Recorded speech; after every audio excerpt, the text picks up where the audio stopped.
Les Palestiniens qui perdent l'une de leurs plus grandes avocates, de leurs plus grandes porte-voix.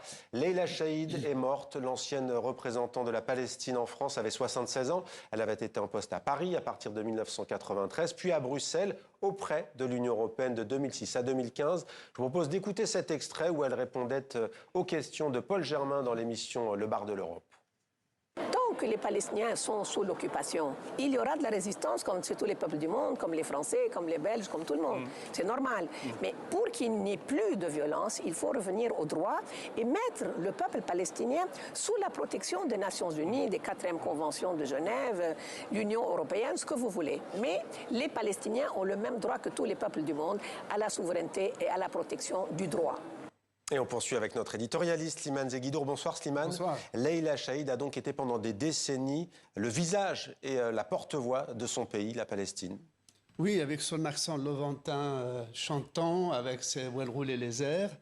Elle était effectivement devenue un personnage extrêmement familier, populaire en France, et elle défendait sa cause avec brio, et elle défendait seulement les griefs légitimes de sa cause, c'est-à-dire le droit à l'autodétermination. Et la solution à 2 États. Et la solution à 2 États. Elle descend d'une très haute lignée palestinienne par sa mère et par son père, que sa mère, déportée par les Anglais à Beyrouth, a rencontré à Beyrouth, et l'arrière-petit-fils du créateur de la religion Baha'i, dont le centre mondial est à Haïfa, aujourd'hui, en Israël. Donc elle avait des antécédents de résistance et de liberté. Elle incarnait aussi dans sa culture la Palestine comme creuset et comme carrefour des cultures, des langues, des traditions, qu'elle incarnait merveilleusement bien. Elle avait la confiance d'Arafat. On la voit ici, on va la voir sur une photo où elle est avec Elias Sambar et Yasser Arafat.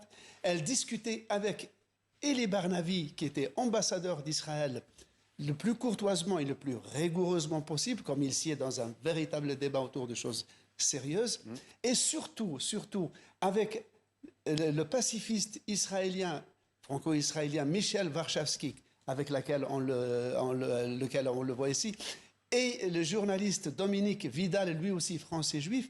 Ils ont fait pendant 1 an, Mohamed, une tournée de toute la France, par mots et par voix, de ville en village, d'université en association, pour dire entre Palestiniens, Israéliens, Juifs et Arabes, chrétiens ou musulmans, c'est possible de vivre ensemble et que cette vie ensemble pourrait être plus que fructueuse.